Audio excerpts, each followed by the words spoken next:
নাই। 30 থেকে মতান্তরে 40,000 বছর সময় তিনি 2 রাকাত নামাজের মধ্যে ব্যয় করেন। 30 থেকে মতান্তরে 40,000 বছর সময় লাগে রব্বে কাবার কাছে ডাক দিয়ে বলেন, মালিক আমি কি আপনার শুকর আদায় করতে পারছি? আপনি আমাকে বিনা চাওয়াতে 600 টাকা দিলেন, আমি কিভাবে তার শুকর আদায় করব? আমি নিজে কোনো ভাষা খুঁজে পাচ্ছি না। আল্লাহ আপনার জন্য 2 রাকাত সালাত লম্বা সময় লাগে আমি দিলাম।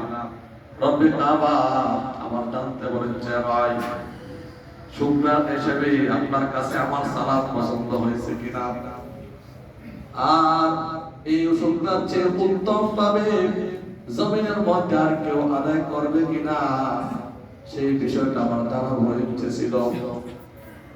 আল্লাহ রাব্বুল আলামিন জানায় দিলেন, হে জিবরাইল তুমি আর নামাজ অবশ্যই আল্লাহ পছন্দ করছি, তবে শুনে রাখো এমন একটা জমানা আসবে যে জমানায় আমার পক্ষ থেকে আমার হাবিব আমার বন্ধু প্রিয় নবী নবী মুহাম্মদুর রাসূলুল্লাহ সাল্লাল্লাহু আলাইহি ওয়াসাল্লাম যখন দুনিয়াতে আগমন করবেন, উম্মতে মুহাম্মাদিরা যখন হতে পারে জুমার রজনীতে, হতে পারে লাইলাতুল বারাতে, হতে পারে লাইলাতুল কদরে, হতে পারে তাহাজ্জুদের সময়, কোন একটা বরকতপূর্ণ সময়ে যখন আমার বন্ধুর উম্মতেরা জবান খুলে একবার বলবে আলহামদুলিল্লাহ, হে জিবরাইল তোমার 30 থেকে মতান্তরে 40,000 বছর সময় লাগায়া যে পরিমাণ শুকরিয়া তুমি করছো, আমি আল্লাহ উম্মতে মুহাম্মাদের উপর এর চেয়ে বেশি রাজি আর খুশি হয়ে যাব।